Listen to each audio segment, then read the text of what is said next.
सबको good evening. Audio video clear है?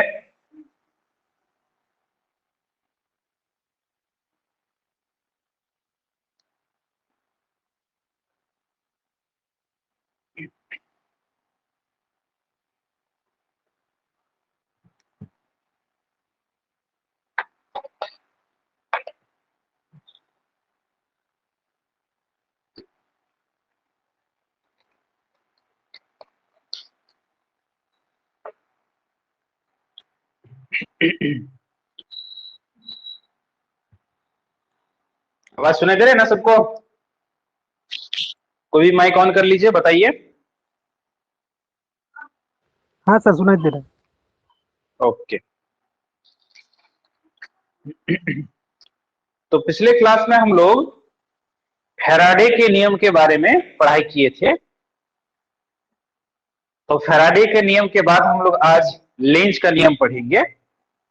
और चूंकि सिलेबस में आपका फैराडे लॉ और लेंज का नियम ही लिखा हुआ है, इसलिए हम लोग बहुत ज्यादा इस चैप्टर में आगे नहीं बढ़ेंगे, लेकिन इससे जुड़ी हुई कुछ चीजें हम लोग को जानना ही पड़ेगा। तो जहां जहां जरूरत होगा हम लोग थोड़ा थोड़ा कुछ एक्स्ट्रा इंफॉर्मेशन भी यहां पर कलेक्ट करेंगे। तो जैसा कि मैंने आपको बताया कि इसमें हम लोग फैराडे का लॉ पिछले क्लास में हम लोग क्या किए थे, पढ़ाई किए थे। तो फैराडे के लॉ में हम लोग क्या क्या देख चुके हैं अब तक, एक बार जस्ट उसको हम लोग रिकैप कर लेते हैं कि फैराडे का लॉ में हमने क्या क्या पढ़ा।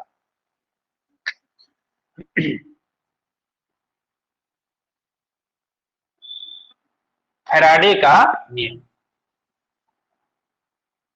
ये नियम किससे संबंधित है ना? फैराडे का नियम संबंधित है विद्युत चुंबकीय प्रेरण से।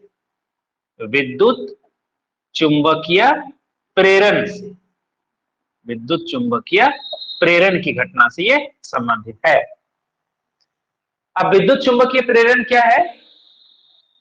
ये प्रेरण का जो परिभाषा है वही इसका पहला नियम भी है कि जब भी कोई कुंडली होगा और उस कुंडली से जुड़ा हुआ जो चुंबकीय फ्लक्स है उसमें परिवर्तन होगा, तो उसमें एक विद्युत वाहक बल प्रेरित होगा।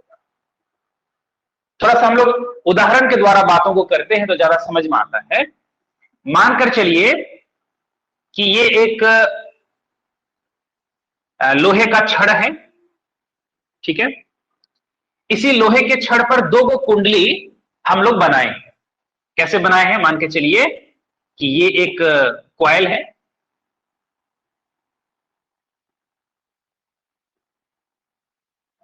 ठीक है। इसमें मान के चलिए आप कोई बैटरी लगा दी है, ठीक है। एक और कॉइल है,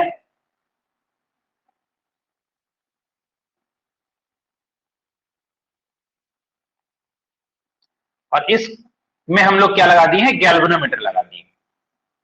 पिछले क्लास के उदाहरण से मैंने थोड़ा उदाहरण को बदल दिया। और ये क्या है? ये लोहे का कोई छड़ है, इसको हम लोग क्रोड बोलते हैं। कॉइल के अंदर में ये जो लोहा का छड़ हम लोग डालते हैं इसको हम लोग क्या बोलेंगे? क्रोड बोलेंगे, ठीक है। अब ये जो गैल्वेनोमीटर है इसको हमने किसके साथ जोड़ दिया है? कोई दूसरे कॉइल के साथ, और ये कोई मेरा दूसरा कॉइल है। जिसमें हम बैटरी जोड़े हैं ये हमारे लिए प्राथमिक कुंडली हो गया, जिसमें हमने गैल्वेनोमीटर जोड़ कर रख दिया है वो हमारे लिए द्वितीयक कॉइल हो गया, सेकेंडरी कॉइल हो गया। ये प्राइमरी कॉइल, ये सेकेंडरी कॉइल, ठीक है। अभी ये स्विच अभी ऑफ है, इसलिए ना तो इसमें धारा है और ना इसमें कोई धारा है। लेकिन हम लोग क्या करेंगे कि जैसे ही यहां पर स्विच को ऑन करेंगे तो ऑन करने के बाद हम लोग क्या देखते हैं कि यहां जो गैल्वेनोमीटर है इस गैल्वेनोमीटर में क्या होगा? विक्षेप उत्पन्न होगा। विक्षेप उत्पन्न होने का मतलब है ये इस चीज को दर्शा रहा है कि यहां पर एक धारा उत्पन्न हुआ है, इस परिपथ में एक धारा प्रवाहित हो रहा है, ठीक है। अब क्यों हुआ?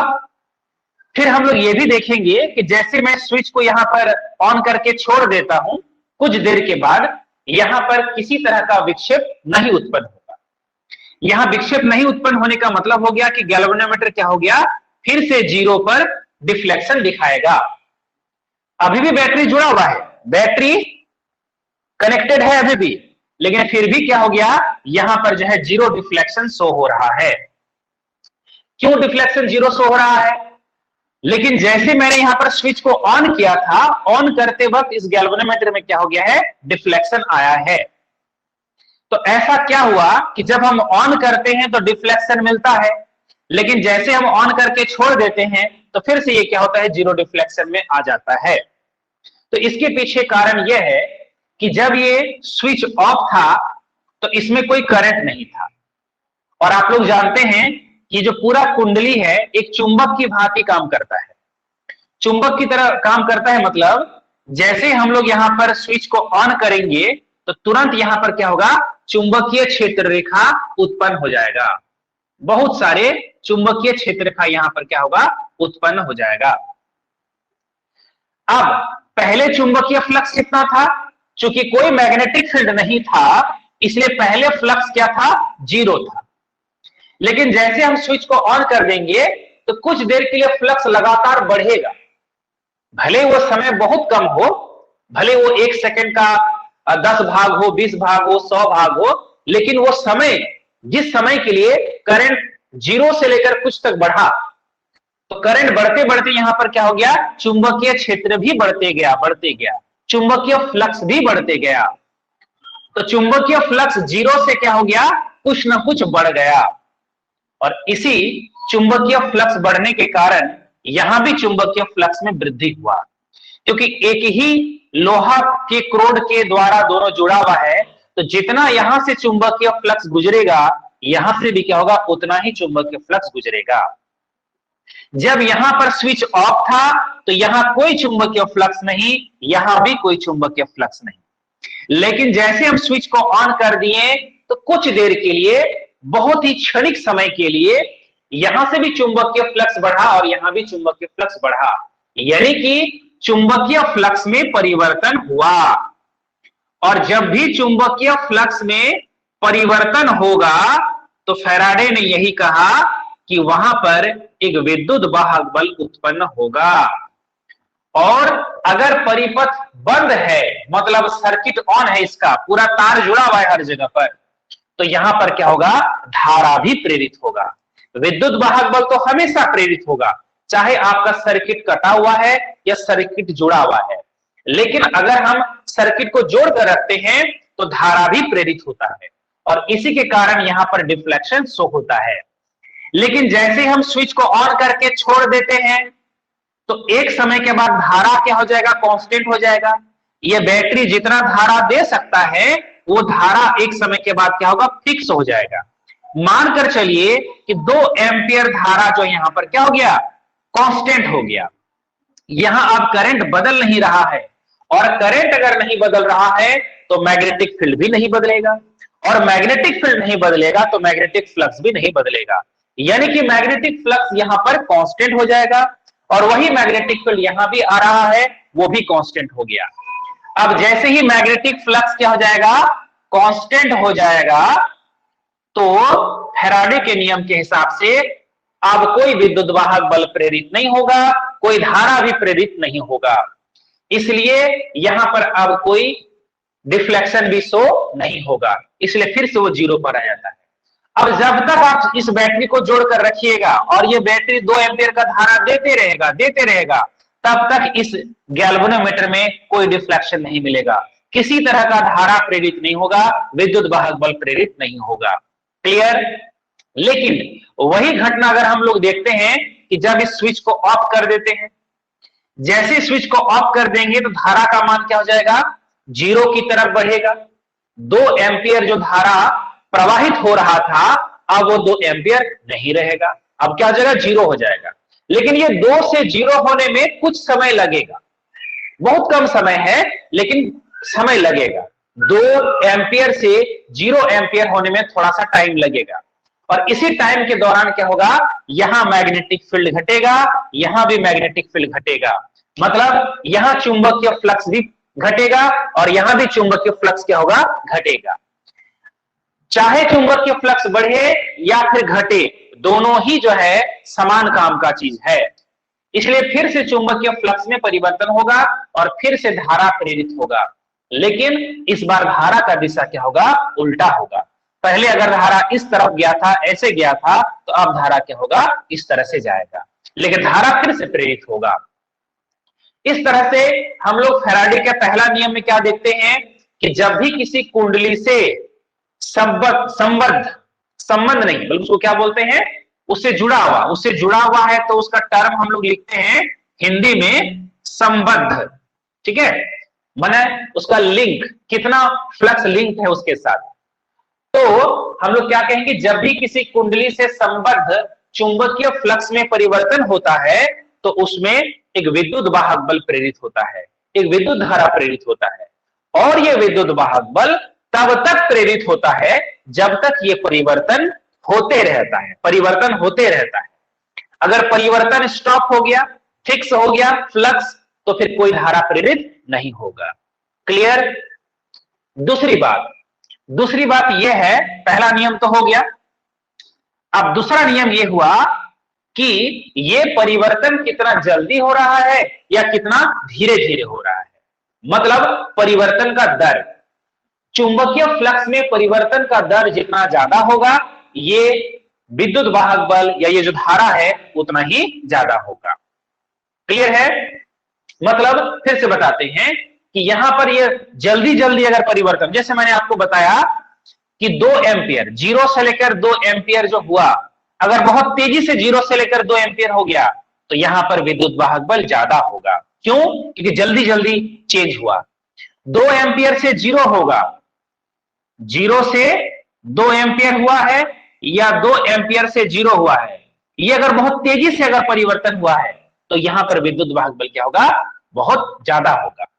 और अगर 0 से 2 होने में अगर बहुत टाइम लेता है, ठीक है, मान के चलिए अगर वो 10 सेकंड का टाइम लेता है तब जाके 0 से लेकर धीरे धीरे धीरे धीरे 2 एम्पियर तक हुआ है, तो इस केस में क्या हो गया, ज्यादा समय लगा, स्लो हुआ, और उस समय क्या होगा, विद्युत वाहक बल का मान कम होगा। तो 2 नियम हो गया। पहला नियम कि जब भी चुंबकीय फ्लक्स में परिवर्तन होगा तो विद्युत वाहक बल प्रेरित होगा, और दूसरा नियम हो गया कि ये जो विद्युत वाहक बल प्रेरित होगा, विद्युत वाहक बल को हम यहां पर ई से सूचित कर रहे हैं, स्मॉल ई से, तो ये किसके समानुपाती होगा, ना चुंबकीय फ्लक्स में परिवर्तन के दर के। ये दर को हम लोग कैसे सूचित करते हैं, ना टाइम से डिवाइड देके। मानकर चलिए कि चुंबकीय फ्लक्स में परिवर्तन डेल्टा फाई हुआ है और समय लगा है डेल्टा टी, तो ये चुंबकीय फ्लक्स में परिवर्तन की दर क्या हो गया, delta phi by delta T. तो ई समानुपाती हो गया डेल्टा फाई डेल्टा टी का। अच्छा, यहां पर एक माइनस चिन्ह भी लगता है। माइनस चिन्ह क्या दर्शाता है, वो ये दर्शाता है कि ये जो विद्युत वाहक बल और ये जो चुंबकीय फ्लक्स में परिवर्तन है, दोनों एक दूसरे का विरोध करता है, दोनों एक दूसरे का अपोज करता है। सुनने में और समझने में यह सब बड़ा ताज्जुब लगता है कि ये विरोध करेगा। ये विद्युत वाहक बल जो उत्पन्न हुआ ना, ये इस चुंबकीय फ्लक्स में परिवर्तन का विरोध करेगा, और यही चीज कहलाता है लेंज का नियम। ये जो मैंने आपको बताया विरोध करने वाला बात, इसको हम लोग क्या कहते हैं, लेंज का नियम कहते हैं। तो लेंज का नियम थोड़ी देर बाद हम लोग फिर से उसको रिपीट करेंगे, फिलहाल इसको आगे बढ़ाते हैं।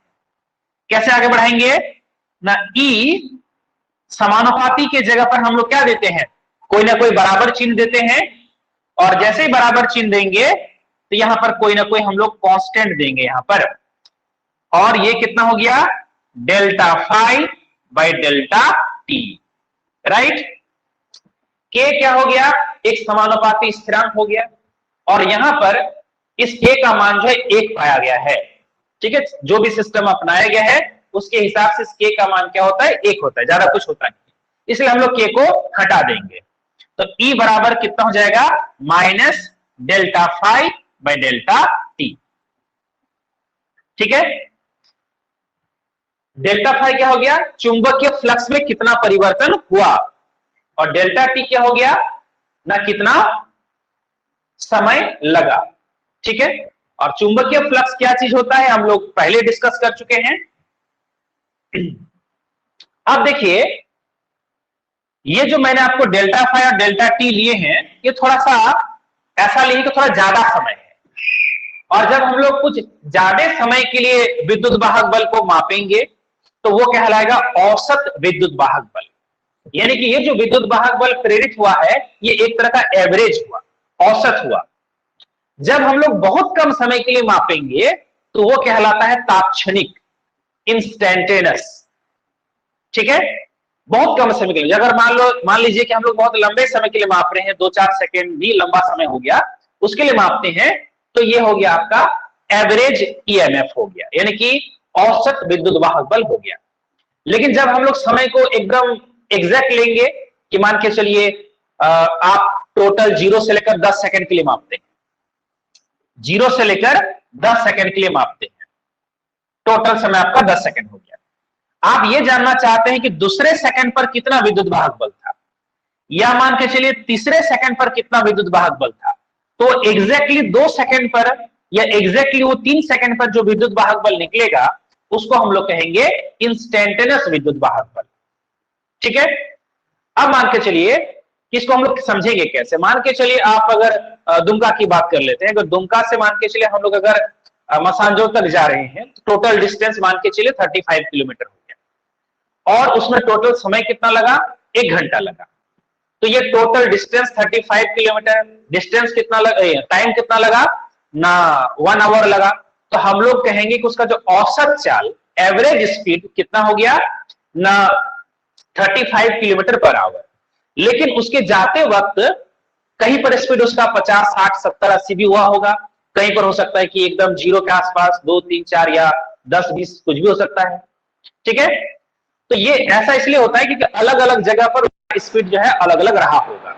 तो आप किसी एक जगह पर खड़े रहकर जब स्पीड मापिएगा कि अभी जब यहां से गुजर रहा है, मान के चलिए कि वहां पर एक पत्तावाड़ी मोड़ है, वहां पर मान के चलिए वहां पर अगर आप गुजर रहे हैं तो कितना उसका स्पीड हो गया, तो कितना स्पीड है वहां जब मापेंगे तो जस्ट थोड़े डिस्टेंस के लिए, थोड़े समय के लिए मापेंगे तो हो गया वो इंस्टेंटेनियस स्पीड हो गया। और जब एक लंबा समय के लिए मापेंगे तो हो गया एवरेज स्पीड हो गया। कुछ हद तक वैसा ही यहां पर भी, जब हम लोग पूरा समय के लिए निकालेंगे 0 से लेकर 10 सेकंड के बीच, टोटल 10 सेकंड में, तो हो गया आपका एवरेज ईएमएफ। और जब आपको यह निकालना है कि at second, at third second, at fourth second, तो उस समय हम लोग का क्या निकलेगा, वो इंस्टेंटेनियस निकलेगा। यानी कि समय का मान क्या होना चाहिए, काफी कम होना चाहिए। और जब समय का मान काफी कम होगा तो हम लोग मैथमेटिकली उसको ऐसे लिखते हैं, डेल्टा टी टेंड्स टू 0, और उस समय इंस्टेंटेनियस ईएमएफ क्या हो जाएगा ना, लिमिट लगा देते हैं, limit delta T tends to 0 delta phi by delta T. और अब ये पूरा का पूरा चीज किसमें शिफ्ट कर जाता है, अच्छा माइनस भी है, ये डिफरेंशिएशन में शिफ्ट कर जाता है। आप लोग मैथ वाले ज्यादातर हैं, फिजिक्स वाले भी हैं, सब लोग समझते हैं कि लिमिट लगा देते हैं तो ये डेल्टा वाला क्या होता है, डी में शिफ्ट कर जाता है, मतलब डिफरेंशिएशन में शिफ्ट कर जाता है। तो जब न्यूमेरिकल बनाएंगे तो न्यूमेरिकल इससे भी बनेगा, इससे भी बनेगा। इसका कब यूज होगा, जब आपको कुछ समय दिया रहेगा, कुछ फ्लक्स दिया रहेगा, तो ये हो गया। और ये कब मिलेगा, जब यहां पर फ्लक्स का जो वैल्यू है वो कांस्टेंट नहीं होगा, यहां जो फ्लक्स है वो वेरिएबल होगा। मानकर चलिए फ्लक्स अगर कांस्टेंट हो गया तो ये बता रहा है कि ये 0 हो जाएगा, या वेरिएबल होगा, वेरी तो करेगा ही, लेकिन ये आपको एक फंक्शन के तौर पर दिया रहेगा, समय के साथ किस तरह से परिवर्तित हो रहा है। उदाहरण के तौर पर देते हैं कि फाई का जो मान है, फ्लक्स का जो मान है, वो इस तरह से दे देगा, 3t² -2t, इस तरह का दे दिया। तो ये आपको बता रहा है कि कोई संख्या नहीं दिया है, वो समय के साथ बदल रहा है। किस तरह से बदल रहा है ना, उसके रिलेशन दे दिया है। तो जब उस तरह का कोई रिलेशन दे देगा, फंक्शन दे देगा, तो फिर हम लोग यहां पर क्या करेंगे, d∅dt का इस्तेमाल करेंगे। क्लियर है, न्यूमेरिकल भी हम लोग बनाएंगे। अब आते हैं, पहले इसका स्क्रीनशॉट ले लिया जाए और लेंस के नियम को बढ़िया से समझते हैं।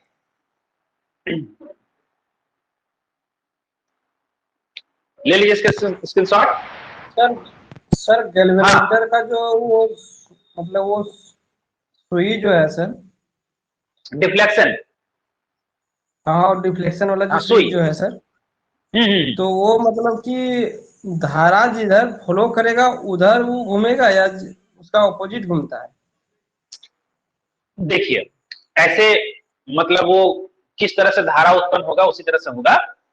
हाँ बिल्कुल से आप वही सोचिए कि जिस तरह से धारा प्रवाहित होगा उधर ही वो शो करेगा। धारा इधर गया है, डिफ्लेक्शन उधर हुआ, धारा इधर जाएगा तो डिफ्लेक्शन इधर हो गया। ओके। और सर ये जैसे कि स्विच ऑन रहेगा तो भी बताए कि आप स्विच जैसे कि 0 पे रहेगा, उसका रीजन क्या है सर? रीजन है कि जैसे हम लोग स्विच को ऑन करके छोड़ देते हैं तो एक समय के बाद तो धारा तो नियत ना हो जाएगा, धारा तो लगातार परिवर्तित नहीं होगा, क्योंकि आपको ये बैटरी से करंट मिल रहा है। तो यहां बैटरी से अगर करंट मिल रहा है तो फिर ये धारा एक समय के बाद क्या होता है, कांस्टेंट हो जाता है। और जैसे ही कांस्टेंट हो गया धारा, तो चुंबकीय क्षेत्र, चुंबकीय फ्लक्स सब कांस्टेंट हो जाएगा। और जब फाई कांस्टेंट हो जाएगा तो कोई विद्युत वाहक बल प्रेरित नहीं होगा। ठीक है, केवल इसमें कब होगा, जब स्विच को ऑन किया जाएगा या स्विच को ऑफ किया जाएगा, दो ही बार यहां पर डिफ्लेक्शन आएगा। अगर कोई ऐसा स्रोत रहता, बैटरी के अलावा कोई अगर ऐसा स्रोत रहता कि जिसके कारण धारा लगातार चेंज हो, धारा क्या हो जाए, लगातार चेंज हो, 0 1 2 3 4 फिर 4 3 2 1 फिर 1 2 3 4 लगातार अगर चेंज होता है तो उसके कारण लगातार विद्युत वाहक बल प्रेरित होगा और ये लगातार डिफ्लेक्शन शो करेगा, कभी इधर कभी इधर कभी इधर कभी इधर, वो लगातार डिफ्लेक्शन शो करते रहेगा। चलिए हो गया जो। तो बात करते हैं हम लोग फैराडे के नियम के बाद लेंज के नियम का। तो लेंज का नियम क्या कहता है उसको ध्यान से सुनिए। लेंज का नियम ये कहता है कि प्रेरित विद्युत वाहक बल या प्रेरित धारा की दिशा हमेशा ऐसा होगा कि वो उस कारण का विरोध करेगा जिसके कारण इसका उत्पत्ति हुआ है। बहुत लंबा स्टेटमेंट हो गया, लेकिन मतलब क्या समझते हैं उसको, जिसके कारण उत्पत्ति हुआ है उसी का वो विरोध करेगा। मतलब बेटा जो है बाप का विरोध कर रहा है। अब जो बड़ा हो गया बेटा, तो मान के चलिए वो विरोध कर रहा है कि बाबूजी आपको कुछ नहीं आता है, आप पुराने जमाने का आदमी है, अब ऐसे होता है वैसे होता है, आपका जमाना गया।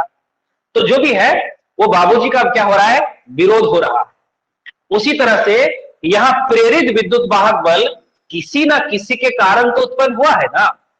अब जिसके कारण उत्पन्न हुआ है उसी का वो विरोध कर रहा है, इसलिए वहां पर वो माइनस भी लगा था। माइनस क्यों लगा है, वो ये दर्शाने के लिए कि हाँ भाई इसका क्या हो रहा है, विरोध हो रहा है। तो किसके कारण उत्पन्न होता है, तो नो डाउट चुंबकीय फ्लक्स में परिवर्तन के कारण ये उत्पन्न होता है।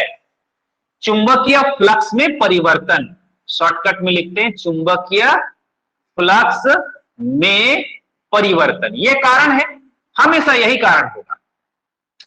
तो चुंबकीय फ्लक्स में परिवर्तन के कारण क्या होता है, ये विद्युत वाहक बल प्रेरित हुआ है।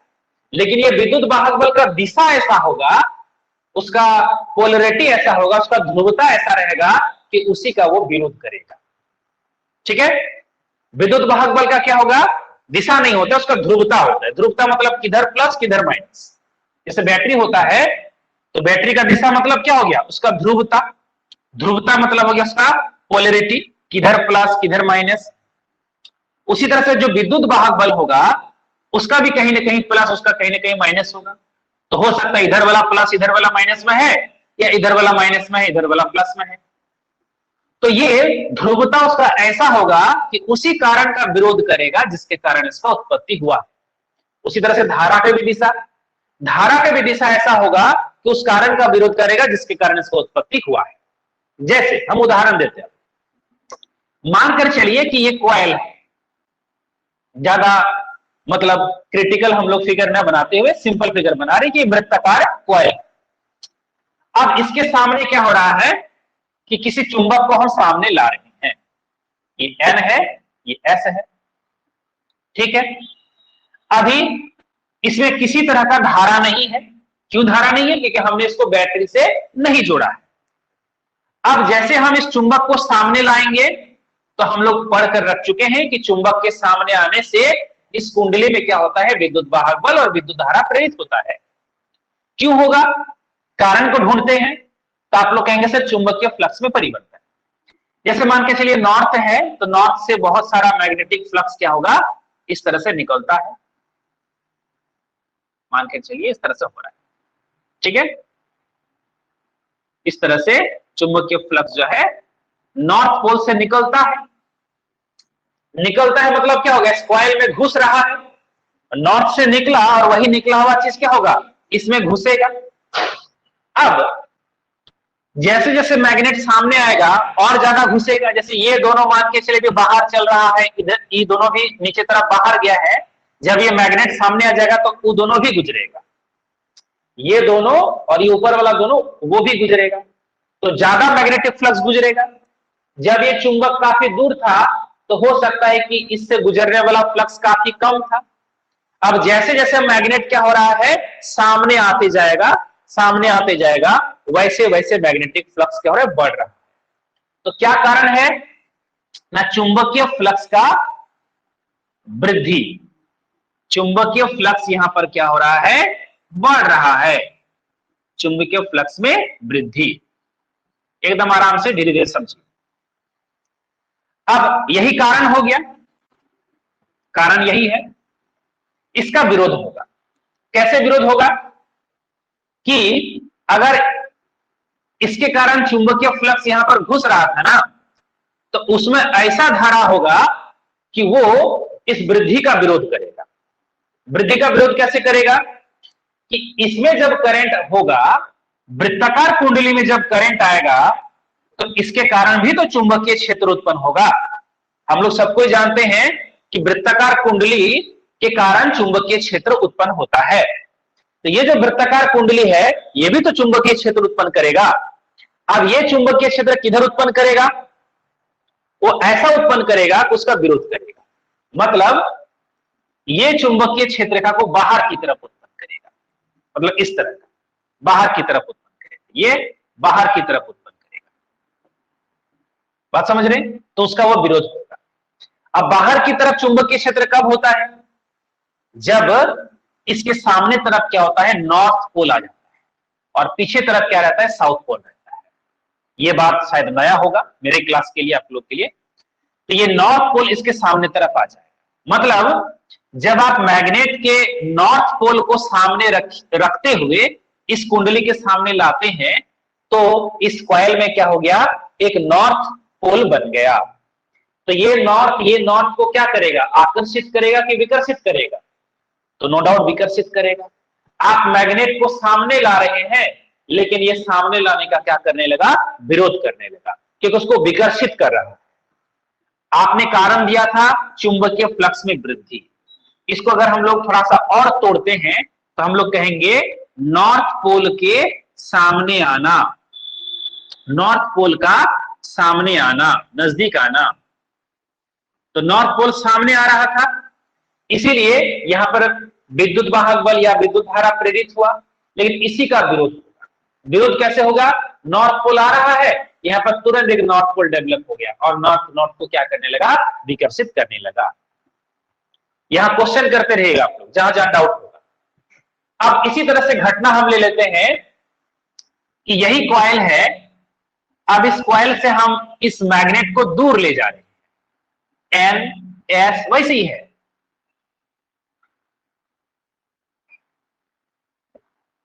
इस तरह का है। अब मैग्नेट को हम क्या कर रहे हैं, दूर ले जा रहे हैं, तो क्या होगा, अब इसमें चुंबकीय फ्लक्स में क्या होगा, वृद्धि नहीं होगा, अब चुंबकीय फ्लक्स में क्या होगा, कमी होगा। क्या होगा, इसमें चुंबकीय फ्लक्स में वृद्धि नहीं होगा, इस बार चुंबकीय फ्लक्स में क्या हो जाएगा, कमी हो जाएगा। हाँ या ना, जवाब होगा हाँ, चुंबकीय फ्लक्स में कमी होगा। तो चुंबकीय फ्लक्स में कमी, दूसरी तरह से और आप क्या कहेंगे, दूसरा कारण आप ये कह सकते हैं कि नॉर्थ पोल का दूर जाना। नॉर्थ पोल का सामने आना था पहले और अब क्या हो गया, नॉर्थ पोल का एन पोल का दूर जाना, राइट है। अब तो उसमें धारा ऐसा उत्पन्न होगा कि नॉर्थ पोल का जाने का विरोध करेगा, यानी कि इस बार उसको विकर्षित नहीं करेगा, इस बार उसको खींचेगा, मतलब आकर्षित करेगा कि दूर मत जाओ, अब नजदीक आओ। पहले सामने आ रहा था, बोला कि दूर जाओ दूर जाओ, और जब दूर जा रहा है तो बोला कि मत जाओ, वापस आओ, खींच रहा है उसको। तो इस तरह से नॉर्थ पोल के दूर जाने का विरोध कैसे होगा? जब ये क्या बनेगा, यहां पर एक साउथ पोल जो है यहां पर बनने लगेगा। और साउथ पोल कब बनता है? जब करंट का दिशा क्या होता है? क्लॉकवाइज होता है। तो यहां पर करंट कैसा उत्पन्न हो जाएगा? क्लॉकवाइज हो जाएगा, जिसके कारण साउथ पोल उत्पन्न होता है। अच्छा, ये बात भी शायद आप लोग नहीं जानते हैं, हम उसको क्लियर कर देते हैं। जब भी किसी कुंडली में आप जिधर से देख रहे हैं उधर से अगर एंटी क्लॉकवाइज धारा उत्पन्न होगा तो चुंबकीय क्षेत्र का क्या होता है? बाहर की तरफ होता है, ये तो जानते हैं। तो बाहर की तरफ होता है मतलब वो किस पोल का काम करेगा? नॉर्थ पोल का काम करेगा। और जब किसी में क्लॉकवाइज धारा उत्पन्न होता है, क्लॉकवाइज धारा प्रवाहित होता है, तो चुंबकीय क्षेत्र का अंदर की तरफ होता है। आप लोग सबको जानते हैं। आप अगर दाहिने हाथ का अंगूठा नियम लगाते हैं तो आपको यही मिलता है कि धारा का दिशा अगर क्लॉकवाइज तो अंदर की तरफ मैग्नेटिक फील्ड, धारा का दिशा अगर एंटी क्लॉकवाइज तो चुंबकीय क्षेत्र क्या होता है? बाहर की तरफ। और चुंबकीय क्षेत्र बाहर की तरफ मतलब वो नॉर्थ पोल का काम करेगा, और चुंबकीय क्षेत्र अंदर की ओर अगर है तो साउथ पोल का काम करेगा। तो यही बात मैंने बताया कि अगर नॉर्थ पोल को दूर ले जाते हैं तो उसका विरोध होता है। कैसे विरोध होता है? यहाँ साउथ पोल बन जाता है। और साउथ पोल कैसे बनेगा? अपने आप थोड़ी ना बनेगा, धारा के कारण ही बनेगा। तो यहाँ कैसा धारा उत्पन्न होगा? क्लॉकवाइज धारा हो जाएगा। इसमें कैसा होगा? एंटी क्लॉकवाइज धारा हो जाएगा। इसलिए धारा का दिशा भी बदल जाता है। अगर हम चुंबक को सामने ला रहे हैं तो अलग करंट, चुंबक को दूर ले जाएंगे तो उल्टा दिशा में करंट जाता है। क्लियर है? और यह भी मायने रखता है कि आप नॉर्थ पोल को सामने रखे हैं कि साउथ पोल को सामने रखे हैं, दोनों में मामला क्या होता है? अलग अलग होने लगता है। यही सब बातों को बहुत अच्छी तरह समझना है, काफी टाइम लीजिए, थोड़ा थोड़ा करके क्वेश्चन सॉल्व कीजिए, आपको समझ में आने लगेगा। तैयारी करने का स्ट्रेटेजी यही है कि थोड़ा सा आप थ्योरी पढ़िए, उसी थ्योरी से रिलेटेड आप न्यूमेरिकल या एमसीक्यू क्वेश्चन उसको प्रैक्टिस कीजिए। अगर आप कर पा रहे हैं, सही जवाब दे पा रहे हैं, यानी कि आप सही दिशा में बढ़ रहे हैं।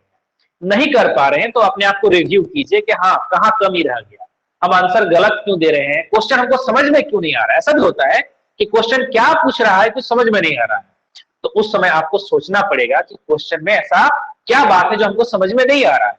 कोशिश कीजिए कि आप फिर से थ्योरी को एक बार पढ़ें। फिर भी अगर डाउट क्लियर नहीं होता है तो हम है ही, हमसे सवाल पूछिए। यही तो हम चाहते हैं कि आप लोग जितना ज्यादा से ज्यादा सवाल कीजिएगा उतना बढ़िया होगा। तो आप क्वेश्चन पूछकर उस बात को क्लियर कर लीजिए। ओके, तो अब तक हमने ये बताया कि लेंज का नियम है क्या। तो लेंज का नियम बेसिकली क्या है कि विद्युत चुंबकीय प्रेरण के सभी अवस्थाओं के लिए प्रेरित विद्युत वाहक बल अथवा प्रेरित धारा की दिशा हमेशा इस प्रकार होता है कि वो उस कारण का विरोध करता है जिससे इसका उत्पत्ति होता है, जिससे इसका उत्पत्ति हुआ है। ठीक है, अब ये बात तो मैंने कह दिया। अब इसके पीछे क्या क्या कारण हो सकता है, क्यों ऐसा हुआ, विरोध करने का कारण ही क्या हुआ। ठीक है, देखिए सिंपल तरीके से समझते हैं कि जैसा कि मैंने आपको बताया कि ये कोई कॉइल है। ठीक है, यहां पर मैंने कोई गैल्वेनोमीटर लगा दिया। ठीक है, ये कोई मैग्नेट है, ये नॉर्थ पोल, यहां पर साउथ पोल है। आप मैग्नेट को क्या कर रहे हैं, सामने ला रहे हैं, राइट। अब मानकर चलिए कि जब मैग्नेट को हम सामने लाते हैं और हम एक बार के लिए गलत मान लेते हैं कि यहां साउथ पोल अपीयर हुआ, साउथ पोल बना। मैग्नेट को सामने लाने से क्या बना, साउथ पोल बना। क्योंकि नॉर्थ पोल है, सामने ला रहे हैं तो यहां क्या बनना चाहिए, नॉर्थ पोल बनना चाहिए। लेकिन बन क्या रहा है, साउथ पोल बन रहा है। जैसे कि हम यहां पर देख रहे थे कि नॉर्थ पोल को अगर सामने रखते हुए अगर उसको क्लोज लाते हैं, सामने लाते हैं, तो यहाँ नॉर्थ पोल बन जाता है। ठीक है, लेकिन ऐसा यहां नहीं हुआ। क्या बन रहा है, साउथ पोल बन रहा है। तो गड़बड़ क्या होगा, देखिए ये S और N आपस में क्या होंगे, आकर्षित होंगे। तो वो S पोल क्या करेगा, उस N पोल को खींचेगा। तो आप जो सामने ले जा रहे थे, अब आपको ले जाने का जरूरत नहीं पड़ेगा, वो अपने आप उसको खींचते रहेगा और खींच ही लेगा, और खींचने के कारण वो अपने आप आते जाएगा। मैग्नेट को सामने ले जाने के लिए हमको कोई काम नहीं करना पड़ेगा, बल्कि मैग्नेट जो है ऑटोमेटिकली कॉइल की तरफ चला जा रहा है, और जिसके कारण यहां पर क्या होगा, डिफ्लेक्शन होगा। डिफ्लेक्शन छोड़िए, यहां पर कोई बल्ब जलाइए तो बल्ब के कारण क्या होगा, धारा के कारण क्या होगा, बल्ब भी जलेगा। तो बल्ब जलने के लिए एनर्जी चाहिए कि नहीं चाहिए, चाहिए, इलेक्ट्रिक एनर्जी चाहिए, तभी ना वो लाइट एनर्जी देगा। तो बल्ब को जलने के लिए इलेक्ट्रिक एनर्जी चाहिए, और यहां पर हम ले जा रहे हैं तो कोई काम करना पड़ रहा है क्या, नहीं करना पड़ रहा है। क्यों नहीं करना पड़ रहा है, क्योंकि ये जो साउथ पोल यहां पर बन रहा है वो अपने आप उसको खींचते गया, ऑटोमेटिकली चला गया, यानी कि बिना कोई काम किए ही यहां पर एनर्जी उत्पन्न हो गया। कहां पर, इस बल्ब में। तो ऐसा कभी हो सकता है क्या, ऐसा कभी होता नहीं। जब भी कहीं पर एनर्जी उत्पन्न हो रहा है, एनर्जी खर्च हो रहा है, तो उसको कोई ना कोई सप्लाई कर रहा है, कोई ना कोई काम कर रहा है, तभी जाके वहां पर एनर्जी लग रहा है, उत्पन्न हो रहा है, खर्च हो रहा है। लेकिन ऐसा तो यहां पर हो नहीं रहा है, यहां तो अपने आप बल्ब जलने लगा। क्यों जलने लगा, क्योंकि ये नॉर्थ पोल को साउथ पोल क्या कर रहा है, खींचने लगा। तो ये ऊर्जा संरक्षण सिद्धांत का उल्लंघन हो गया। ऊर्जा संरक्षण सिद्धांत यहां पर काम, मतलब यहां पर लागू नहीं हो पा रहा है। ऐसा तो हो नहीं सकता है, ऊर्जा संरक्षण सिद्धांत तो हमेशा लागू होगा। इसीलिए ऐसा हो रहा है क्योंकि हम यहां पर गलत मान लिए। क्या गलत मान लिए हैं, कि यहां पर साउथ पोल क्रिएट हुआ, साउथ पोल उत्पन्न हुआ। इसका मतलब है कि ये जो मेरा मानना था ये गलत मानना था। इसलिए यहां पर क्या उत्पन्न होगा, यहां नॉर्थ पोल उत्पन्न होगा। नॉर्थ नॉर्थ को क्या करेगा, विकर्षित करेगा, रिपिल करेगा, और आपको मैग्नेट को अगर सामने लाना है तो इसी विकर्षण के खिलाफ आपको काम करना पड़ेगा।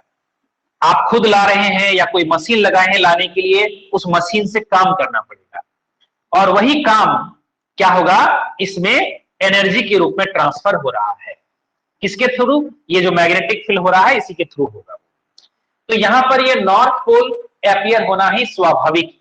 क्यों स्वाभाविक है, क्योंकि इसी नॉर्थ नॉर्थ के बीच में विकर्षण होगा, इस विकर्षण के विरुद्ध हमको काम करना पड़ेगा, और यही काम क्या हो गया, आखिरकार इसमें विद्युत ऊर्जा के रूप में प्रेरित होगा, विद्युत ऊर्जा के रूप में ट्रांसफर होगा। इसीलिए ये ऊर्जा संरक्षण सिद्धांत का पालन करता है। तो लेंज का नियम ऊर्जा संरक्षण सिद्धांत का पालन किया कि नहीं किया, तो आपका जवाब होगा लेंज का नियम ऊर्जा संरक्षण सिद्धांत के आधार पर ही है। इसीलिए उसने, लेंज ने ऐसा स्टेटमेंट दिया था कि जिसके कारण इसका उत्पत्ति होता है उसी का वो विरोध करता है। तो ये ऊर्जा संरक्षण सिद्धांत पर काम करता है। और ये क्वेश्चन बहुत पूछा हुआ है कि क्या लेंज का नियम किस सिद्धांत पर काम करता है, आवेश का संरक्षण और भी दूसरा संरक्षण। तो सही जवाब क्या होगा, ऊर्जा संरक्षण सिद्धांत पर वो काम करता है। कोई माइक ऑन किए थे शायद, कुछ पूछना चाह रहे हैं तो पूछ लीजिए, इसका स्क्रीनशॉट लिया जाए। नहीं सर, आवाज आपका डिस्टर्ब कर रहा था इसीलिए बोलना था। अच्छा, अभी ठीक है, अभी ठीक है सर। ओके, ठीक है, तो यहां तक आपको समझ में आ गया। ठीक है, अब ये सब जो बात है, फैराडे के नियम और लेंज का नियम, इसको विभिन्न प्रश्नों के माध्यम से, विभिन्न चित्रों के माध्यम से हमको क्लियर करना पड़ेगा। आखिरकार ये कैसे लगा, कैसे हुआ, इन सब बातों को समझना पड़ेगा। ठीक है, तो वहां जो माइनस चिन्ह लगा था किसमें, अच्छा ये हम मिटा दिए, स्क्रीनशॉट ले लिया था ना। तो फैराडे के नियम में जो माइनस आया था वो किसके चलते, ना लेंज के नियम के चलते आया था। ठीक है, आपके सिलेबस में टॉपिक बस इतना ही है, लेकिन हम लोग को थोड़ा सा एक्स्ट्रा जानना इसलिए पड़ता है क्योंकि न्यूमेरिकल में बहुत सारा इधर उधर भी कनेक्शन रहता है, इसलिए थोड़ा थोड़ा इधर उधर भी जानना पड़ता है। ठीक है, देखिए तो लेंज के नियम को और हम लोग समझते हैं, धीरे धीरे हम लोग को बात समझ में आ जाएगा। जैसे मान के चलिए कोई क्वाइल है, इस तरह से लपेटा गया है उसको। ठीक है, क्वाइल का जो फेरे हैं वो किधर से है, वो समझ में हम लोग को ऐसे चित्र में नहीं आता है, लेकिन जब किताबी चित्र रहता है, प्रिंटेड फिगर रहता है, तो क्लियर पता चल जाता है कि हम किधर से देख रहे हैं। ये भी एक बहुत मायने रखता है कि आप देख रहे हैं किधर से, उसके आधार पर क्लॉकवाइज और एंटी क्लॉकवाइज होता है। ठीक है, अगर हम ऐसे हाथ को घुमा रहे हैं तो यही घुमा हुआ कोई दिखेगा क्लॉकवाइज है और कोई क्या दिखेगा कि एंटी क्लॉकवाइज। अगर हम एक कागज पर एक सिंबल बनाते हैं क्लॉकवाइज और एंटी क्लॉकवाइज का, तो बिल्कुल आपके लिए अलग अलग लगेगा। ठीक है, अगर हम कोई पेपर लेते हैं, एक मिनट रुकिए, तो उस पेपर पर अगर हम लोग सिंबल बनाते हैं तो फिर आपको बिल्कुल ही अलग अलग चीज नजर आएगा कि कोई क्लॉकवाइज है तो कोई क्या है, एंटी क्लॉकवाइज। थोड़ा सा बड़ा कागज लेते हैं।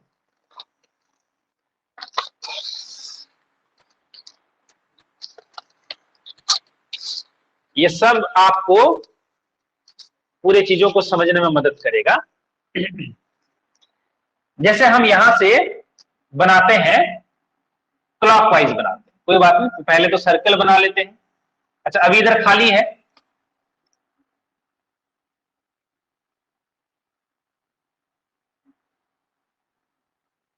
मान के चलिए हमने क्लॉकवाइज बताया। ठीक है,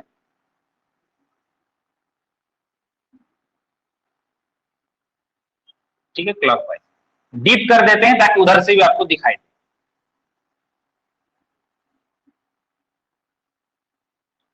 अब इसको हम पलटाते हैं, उल्टा कर देते हैं। अब ये क्या है देखते हैं, शायद उतना क्लियर नहीं दिख रहा है, लेकिन इसको हम डीप कर देते हैं। एरो समझ में आएगा, वही काफी है। तो आप देख सकते हैं कि एरो सब क्या यहां पर ऐसा हो गया। ये क्या है, एंटी क्लॉकवाइज। इधर पलटते हैं, क्लॉकवाइज। यानी कि हम कॉइल को अगर इधर से देख रहे हैं, ऊपर से देख रहे हैं, तो ये क्लॉकवाइज, और फिर नीचे से देख रहे हैं तो क्या हो गया, वो एंटी क्लॉकवाइज। कोई दिक्कत नहीं, ऐसा होगा। इधर से हम देख रहे हैं तो क्या हो गया, वो क्लॉकवाइज, और इधर से देख रहे हैं तो क्या हो गया, वो एंटी क्लॉकवाइज। इसलिए मैंने ये कहा कि कॉइल को किधर से देखा जा रहा है वो भी एक जरूरी बात होता है। उसी के आधार पर क्लॉकवाइज या एंटी क्लॉकवाइज की बात करेंगे। इसमें एंटी क्लॉकवाइज होगा तो इधर से क्या होगा, इधर वाला से क्लॉकवाइज होगा, इधर से एंटी क्लॉकवाइज, इधर से क्लॉकवाइज। धारा का दिशा वही रहेगा, इधर से जाते हुए इधर चला जाएगा। लेकिन इधर से देखेगा कोई तो लगा के क्लॉकवाइज है, इधर से कोई देखेगा तो फिर उसको लगा के एंटी क्लॉकवाइज। हालांकि इस तरह का आपको प्रॉब्लम नहीं आएगा। तो हम जो आपको कह रहे थे कि ये मान के चलिए परिपथ पूरा हो गया है। अब यहां पर हम क्या कर रहे हैं, कोई मैग्नेट को सामने ला रहे हैं, नॉर्थ साउथ। अच्छा, इस बार हम ले लेते हैं इसको साउथ और नॉर्थ ले लेते हैं। ठीक है, अब इसमें इसको हम दूर ले जा रहे हैं, इसको क्या कर रहे हैं, दूर ले जा रहे हैं। तो बताइए यहां क्या होगा, यहां धारा का दिशा कैसा होगा, इधर से इधर होगा या फिर इधर से इधर होगा, कैसा होगा? तो वो तैयार करेंगे इस कुंडली से, इस कॉइल से। तो जैसा कि मैंने आपको बताया कि आपको पहले ये देखना पड़ेगा कि हम देख रहे हैं किधर से। तो चूंकि मैग्नेट उधर जा रहा है तो हमको इस कुंडली को देखना है। तो अब जरा सोचिए कि जब हम साउथ पोल को दूर ले जाएंगे तो उसका तो विरोध होगा ना। तो साउथ पोल का विरोध कैसे होगा, अगर ये भी साउथ क्रिएट हो जाता है तो साउथ साउथ को तो धकेलेगा, तो उसको तो और मदद कर दिया कि हाँ भाई तुम दूर जाओ। लेकिन उसका विरोध करने के लिए क्या जरूरी है कि ये जगह पर क्या बने, नॉर्थ पोल बने। नॉर्थ साउथ को खींचेगा, लेकिन साउथ पोल को हम क्या कर रहे हैं, दूर ले जा रहे हैं। ठीक है, तो नॉर्थ पोल कैसे बनेगा, नॉर्थ पोल बनेगा तभी जब इसमें धारा का दिशा क्या होगा, एंटी क्लॉकवाइज होगा। तो एंटी क्लॉकवाइज कैसे होगा, जैसे इस तरह का हो गया। तो यही धारा इधर से चलते हुए इधर से चलते हुए इधर से चलते हुए इधर चला गया। ठीक है, और अल्टीमेटली इस तरह से होते हुए ऐसा करके आप सेट कर दीजिए इसको। क्लियर हो गया। तो धारा का दिशा हो गया ऐसे चलते हुए, ऐसे करते हुए, करते करते हुए इस तरह का आ गया। ओके, तो इस तरह से हम लोग क्या करेंगे, लेंज का नियम लगाकर धारा का दिशा को हम लोग सेट करेंगे। ओके, अब आप लोग देखिएगा जो हिंदी मीडियम नोट्स दिए हैं उसमें से हिंदी मीडियम में अभी तक दिए हैं, इंग्लिश मीडियम नोट्स अभी तक नहीं दिए हैं। उसमें एक सवाल दिए हैं शुरू में ही, एक न्यूमेरिकल है, उसको ध्यान से हम लोग देखते हैं क्या दिया हुआ है। क्वेश्चन है 10 ओम प्रतिरोध वाले किसी कुंडली से संबद्ध चुंबकीय फ्लक्स फाई बराबर 8t² - 4t+1 है, जहां t समय सेकंड में है, तो t बराबर 0.1 सेकंड पर प्रेरित धारा का मान ज्ञात करें। तो पहले हम लोग को क्या निकालना पड़ेगा? प्रेरित विद्युत वाहक बल निकालना पड़ेगा। प्रेरित विद्युत वाहक बल निकालना पड़ेगा, ईएमएफ को निकालना पड़ेगा। विद्युत वाहक बल या ईएमएफ और कुछ नहीं है, बल्कि वो क्या है? वोल्टेज।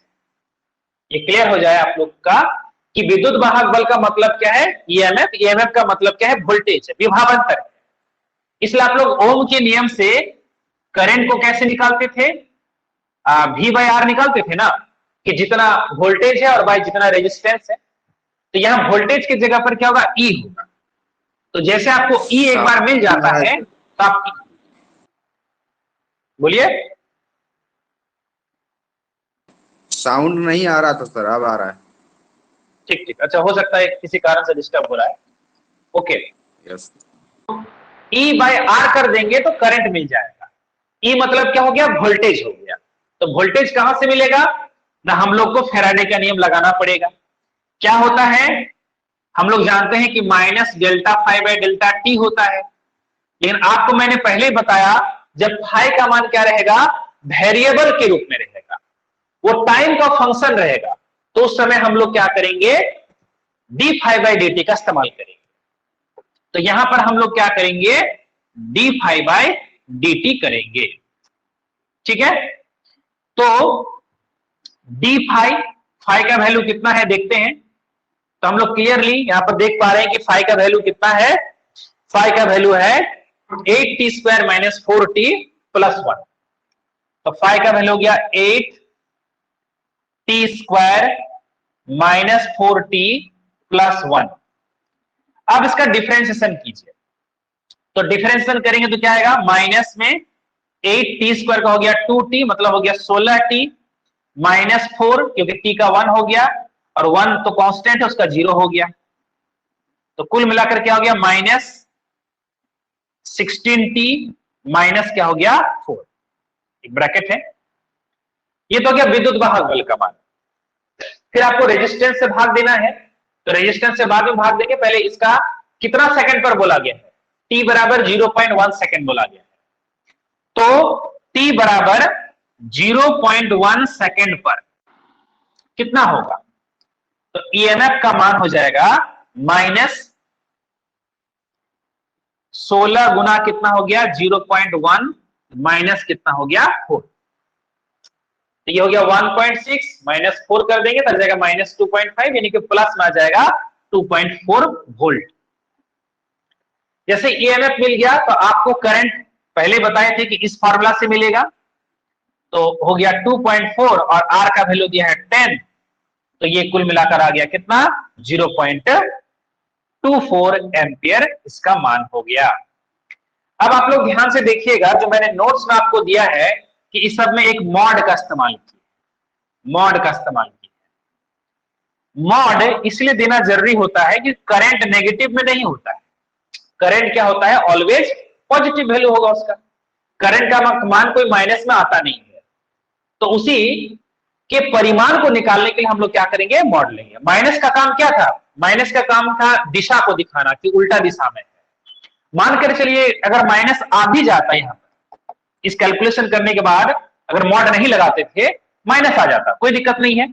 लेकिन यहां पर आपको क्या करना पड़ता? उसका परिमाण को लेना पड़ता, प्लस वैल्यू को लेना पड़ता।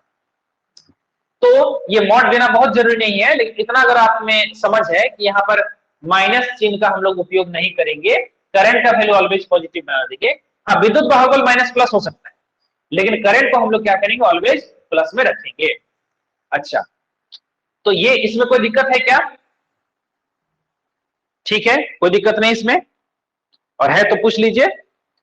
बढ़ते हम लोग थोड़ा सा और आगे।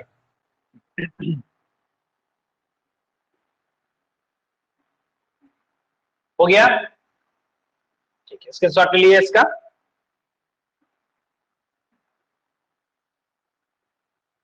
ओके, आप लोग भी बीच बीच में सवाल पूछते रहेंगे तो क्लास थोड़ा इंटरेक्टिव रहेगा, इसलिए सवाल जरूर कीजिए। आप लोग का भी कॉन्सेप्ट क्लियर होते रहेगा, चाहे सवाल किसी भी तरह का छोटा बड़ा हो, उससे डरना नहीं है। ओके, रिकॉर्डेड क्लास जरूर देखते रहिए, खास करके जहां जहां आपको लगता है कि वहां हमको थोड़ा सा कम समझ में आया, उस जगह को समझने के लिए आप फिर से एक बार लीजिए। ओके, तो बात करते हैं हम लोग अगले चीज पर कि धारा का मान कैसे निकालेंगे। तो जैसे कि अभी मैंने इस बात पर ज्यादा चर्चा नहीं किया था, इसलिए इस जगह फिर से रिपीट करते हैं। तो धारा का मान कैसे निकलता है? न जितना विद्युत वाहक बल है और बाय जितना रेजिस्टेंस है। देखिए, जो भी कॉइल हम यूज करते हैं वो कॉइल तो तार का मतलब चालक का बना हुआ है, और चालक का अपना एक प्रतिरोध होता है। इसीलिए धारा का मान क्या होता है, निकालने के लिए उस प्रतिरोध से भाग देना पड़ता है। कॉइल का अपना प्रतिरोध है, आप बल्ब लगा रहे हैं तो बल्ब का अपना प्रतिरोध है, और भी ढेर सारा सामान यूज करेंगे तो सबका प्रतिरोध होगा, और सबके कारण क्या होगा, धारा जो है प्रभावित होगा। विद्युत वाहक बल तो सिर्फ कॉइल में उत्पन्न हुआ, लेकिन बाकी चीज के कारण क्या होगा, धारा जो इफेक्टेड होगा। इसलिए धारा निकालने के लिए सबका प्रतिरोध आपको निकालना पड़ेगा, जो भी चीज आपके क्वेश्चन में दिया रहेगा। ये E बाय R हो गया। अब ये भी पूछा जाता है कि आवेश का मान कितना होगा, प्रवाहित आवेश का मान कितना होगा। ये भी एक क्वेश्चन होगा आप लोग का कि आवेश कितना होगा। तो आवेश कैसे निकलेगा, देखिए बता रही है। सबसे पहले हम लोग एक फॉर्मूला देख चुके हैं कि I बराबर क्या होता है, Q बाई टी। तो Q बराबर क्या होगा, I इंटू टी। फिर हम लोग ये भी देख चुके हैं कि E इज इक्वल टू क्या होता है, delta five by delta T. आप कहेंगे सर माइनस को कहां गायब कर दिए, कोई बात नहीं, माइनस को मैंने आपको बताया कि इसका मॉड इसलिए लेना पड़ेगा कि करंट के साथ जब आप ईएमएफ का यूज करेंगे तो करंट के समय आपको उसका परिमाण लेना पड़ेगा। ठीक है, तो जब करंट निकालेंगे तो अभी मैंने देखा क्या होता है, E बाई आर होता है। E का वैल्यू पहले 1 बाई आर कर देते हैं, और E का वैल्यू क्या हो गया, माइनस में delta five by delta T mod हो गया। तो यहां पर हम लोग क्या करेंगे, सिर्फ लिखेंगे 1 by R delta five by delta T. ठीक है, अब आपको मैंने पहले बताया कि चार्ज का फॉर्मूला क्या होता है, I इंटू टी, लेकिन यहां टी नहीं है, यहां पर समय का मान डेल्टा टी है।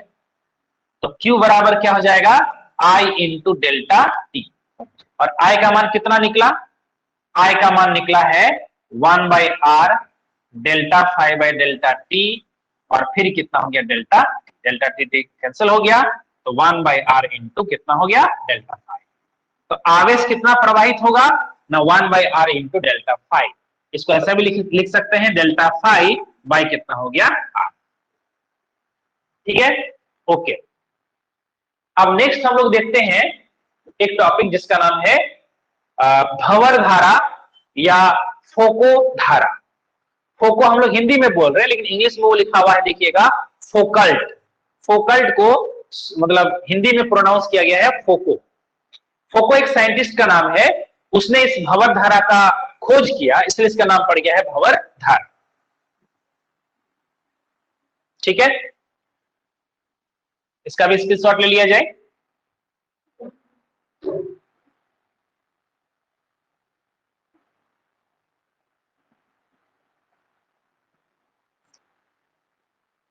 तो आज हम लोग का दुमका वाले स्टूडेंट ज्यादा जुड़ नहीं पाए हैं, क्योंकि वहां करंट इलेक्ट्रिसिटी का प्रॉब्लम चल रहा है।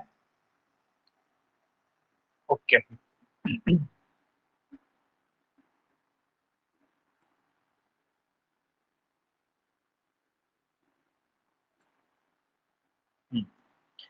तो क्या बता रहे थे कि भंवर धारा, भंवर धारा क्या होगा कि कोई चालक का टुकड़ा है, मोटा टुकड़ा होगा, ठीक है, इस चालक के टुकड़े में इस चालक के टुकड़े को एक ऐसे जगह पर रखेंगे, एक ऐसे जगह पर रखेंगे जहां पर कि चुंबकीय फ्लक्स लगातार चेंज हो। मतलब इसको ऐसा जगह पर रखे हैं कि जहां चुंबकीय क्षेत्र लगातार बदल रहा है। तो क्या होगा, जैसे ही यहां पर चुंबकीय क्षेत्र लगातार बदलेगा, मान के चलिए चुंबकीय क्षेत्र 0 टेस्ला से बढ़ते बढ़ते बढ़ते 10 टेस्ला हो गया, तो चुंबकीय फ्लक्स क्या होगा, लगातार बढ़ रहा है। तो इसके पूरे आयतन में एक चक्रीय धारा उत्पन्न होगा, मतलब वृत्ताकार गोल गोल धारा इसमें उत्पन्न होगा। इसी चक्रीय धारा को हम लोग क्या बोलते हैं, भंवर धारा बोलते हैं। भंवर मतलब भौरा, ठीक है। तो भौरा क्या करता है, घूमता है ना ऐसे करके, इसलिए उसका नाम रखा गया है क्या, भंवर धारा। उसको इंग्लिश में कहते हैं एडी करंट और फोको करंट भी कहते हैं उसको। तो ऐसा क्यों हो गया?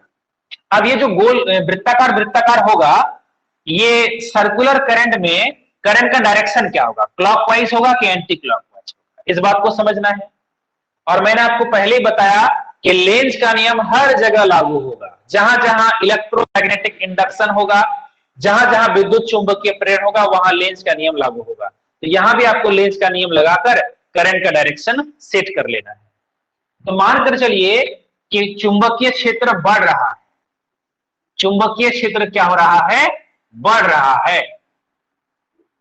तो B अगर बढ़ रहा है चुंबकीय क्षेत्र, तो उसी का विरोध होगा।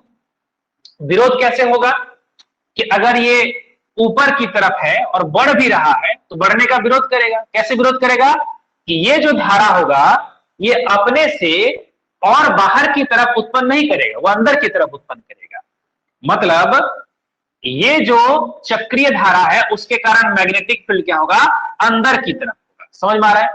बाहर की तरफ बढ़ रहा था तो बाहर का विरोध कब करेगा कि जितना बाहर में बढ़ रहा था कुछ हद तक वो क्या करेगा, अंदर की तरफ उत्पन्न करेगा। कौन?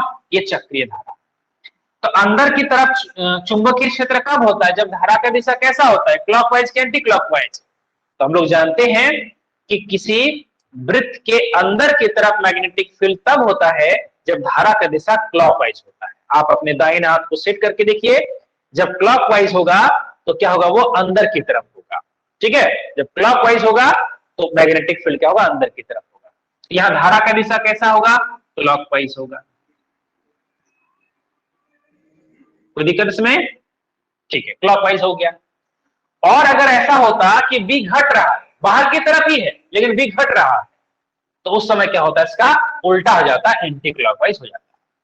ठीक है, तो ये तो समझने की बात है, इसमें ज्यादा क्वेश्चन नहीं पूछा जाता है। क्वेश्चन क्या क्या आ सकता है उस पर हम लोग बात करते हैं कि पहले इस पूरे चालक के टुकड़े में कौन सा धारा उत्पन्न होगा।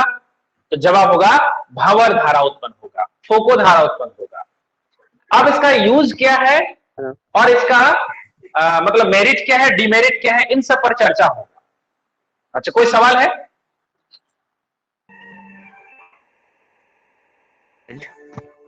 इस लाइन का यहाँ भी कुंडल में भी थोड़ा दिक्कत है।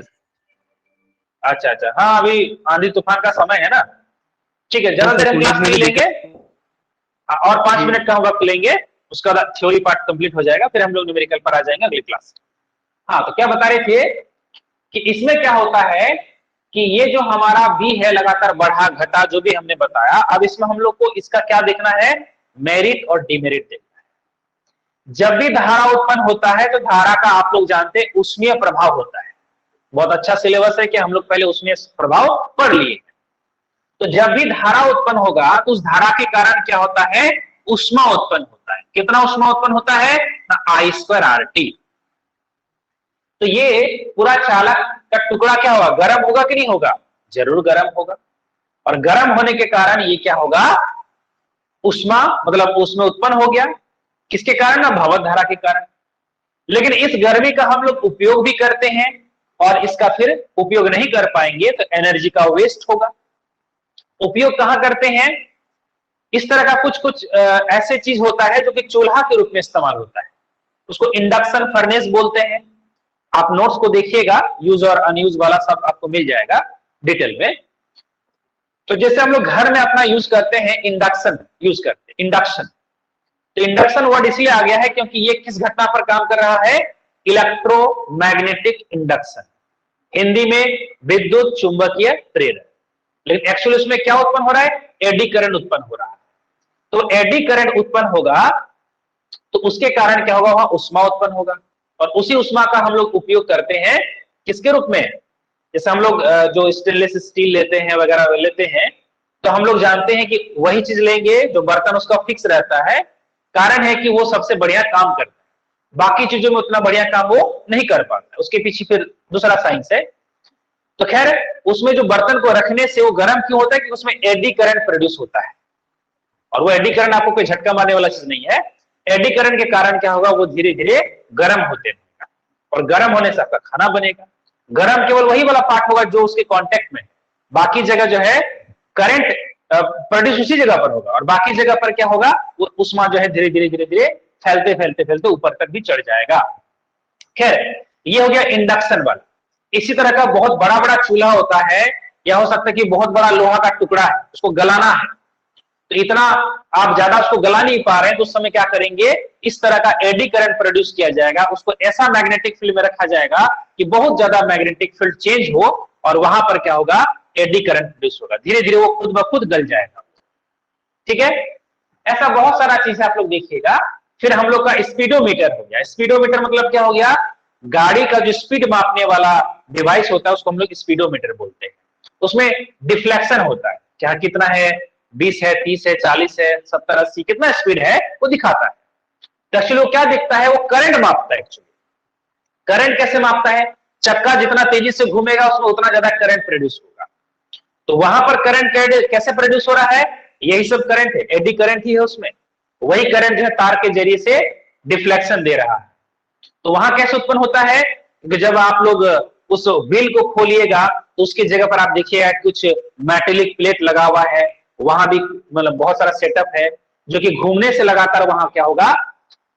मैग्नेटिक फील्ड चेंज होगा, मैग्नेटिक फ्लक्स चेंज होगा, और जितना तेजी से घूमेगा उतना जल्दी जल्दी चेंज होगा, जिसके कारण उतना ज्यादा क्या होगा? करंट प्रोड्यूस होगा, और वो करंट को ही मापता है। और वही करंट क्या करता है? फिर स्पीड के अनुपात में दिया रहता है। हाँ, 20 का स्पीड है तो इतना करंट, 30 का स्पीड होगा तो इतना ज्यादा करंट, उसके हिसाब से उसका स्केल को बना लिया जाता है। बहुत ज्यादा डिटेल उसमें नहीं जाना है, यूज सब उसका देख लीजिएगा इस बार। तो उष्मा उत्पन्न होता है। अब ये उष्मा का अगर आप उपयोग नहीं कीजिएगा तो ये तो वेस्ट हो जाएगा। जैसे कि हमारा ट्रांसफार्मर में होता है। ट्रांसफार्मर में क्या होता है कि लोहे का क्रोड होता है, वहां भी नरम लोहा का क्रोड होता है। नरम लोहा मतलब छूने में नरम नहीं, बल्कि वो प्योर आयरन का रहता है, इसलिए उसको नरम कहा जाता है। ठीक है, सॉफ्ट आयरन का मतलब हो गया वो प्योर आयरन है। तो वो आयरन का जो टुकड़ा है उसी के ऊपर कॉइल को लपेटा जाता है।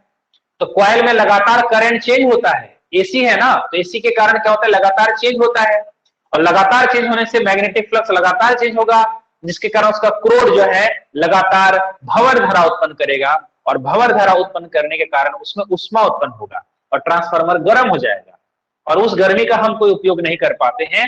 वो एनर्जी का वेस्ट है, एनर्जी हमारा लॉस हो जाता है उससे, और विद्युत ऊर्जा का काफी पार्ट जो है उसके हीट के फॉर्म में लॉस हो जाता है।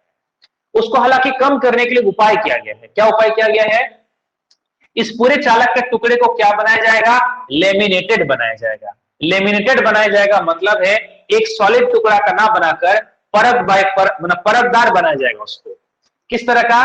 मानकर चलिए ये हमने आपको दिखाया था कि एक क्रोड है, ठीक है, इस क्रोड को हमने क्या बना दिया? लेमिनेटेड बना दिया। एक लेयर, फिर उसके बाद एक और लेयर, उसके बाद एक और लेयर, इस तरह से हम लोग क्या कर लिए? बहुत सारा लेयर का बना दिया। ठीक है, ये सब लेयर क्या है? आपस में इंसुलेटेड रहेगा। इंसुलेटेड रहेगा मतलब आपस में सुचालक कनेक्टेड नहीं, मतलब बात को थोड़ा इजीली बताते हैं।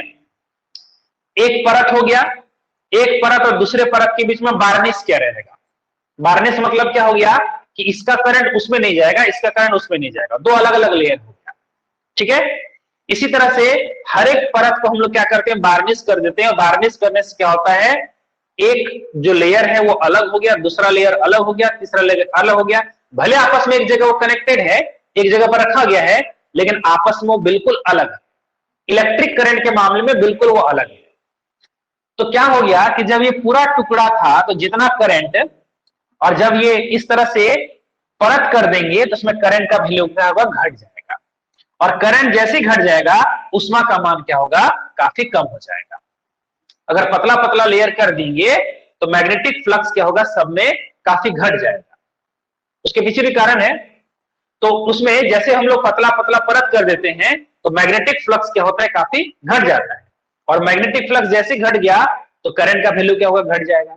और जैसे करंट का वैल्यू घट गया तो उष्मा का मान क्या होगा, कम हो जाएगा। इसलिए जैसे हम उसको लैमिनेटेड कोर बना देते हैं, परतदार कोर बना देते हैं, तो क्या होता है, उष्मा काफी कम उत्पन्न होता है। और जैसे उष्मा कम उत्पन्न होता है तो हमारा एनर्जी का लॉस काफी कम होगा। तो इन सब पार्ट को एक बार नोट्स आप लोग देख लीजिएगा। जहां भी आपको दिक्कत लगेगा फिर हमसे क्वेश्चन कीजिएगा। और फिर हम लोग एमसीक्यू क्वेश्चन को अब बनाने की स्थिति में आ गए हैं, उसको बना सकते हैं। एमसीक्यू में जो जो दिक्कत आएगा हम साइड बाई साइड में आपको समझाते रहेंगे, क्योंकि बहुत सारा चीज एक्स्ट्रा भी जरूरत होगा, उन सब चीज को हम समझा देंगे। क्योंकि टॉपिक आपका यही है, इसलिए बहुत पूरा डिटेल में हम लोग को नहीं जाना है। टॉपिक से रिलेटेड सवाल ही हम लोग को बनाना है और उससे जुड़ी हुई जो चीज हमको जानना है, जैसे कि स्व प्रेरण, अनन्य प्रेरण, थोड़ा थोड़ा उस सबको जानकारी दे देंगे आप लोग को। ठीक है, तो आज इतना ही क्लास रहने देते हैं, और कोई दिक्कत है तो पूछ लीजिए। सर ये जो भंवर बोला जाए? धारा है सर, हाँ हाँ, इसमें चुंबकीय फ्लक्स सर कांस्टेंट नहीं हो सकता है? क्या बोले, नहीं सुनाई दिए? सर ये जो भंवर धारा जो है सर, इसमें जो चुंबकीय फ्लक्स है वो कांस्टेंट हाँ। होगा? नहीं, अगर चुंबकीय फ्लक्स कांस्टेंट हो गया तो भंवर धारा उत्पन्न नहीं होगा। चुंबकीय फ्लक्स बदलना चाहिए।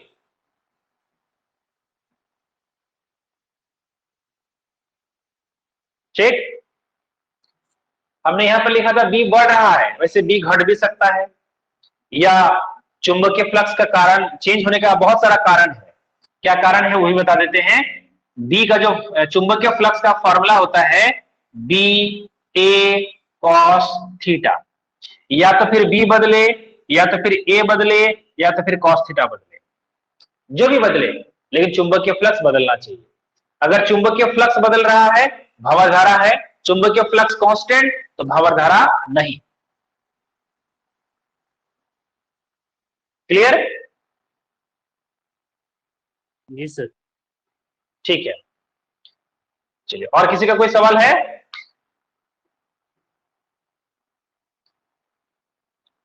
नहीं है, ठीक है। तो आप लोग अब तक जो भी नोट्स दिए हैं, एमसीक्यू क्वेश्चन अब आप लोग देखिएगा। उसमें से बहुत सारा क्वेश्चन ऐसा लगेगा कि सर ये नहीं सक रहे हैं, उसके पीछे कारण ये है क्योंकि आप लोग स्व प्रेरण और अनन्य प्रेरण नहीं पढ़े हैं। थोड़ा सा 10-15 मिनट का वो टाइम लगेगा, आप उसको समझ लीजिएगा तो फिर आप क्वेश्चन भी बना सकते हैं। लेकिन फिर भी अब तक जो बन सकता है उसको आप बनाते रहिए।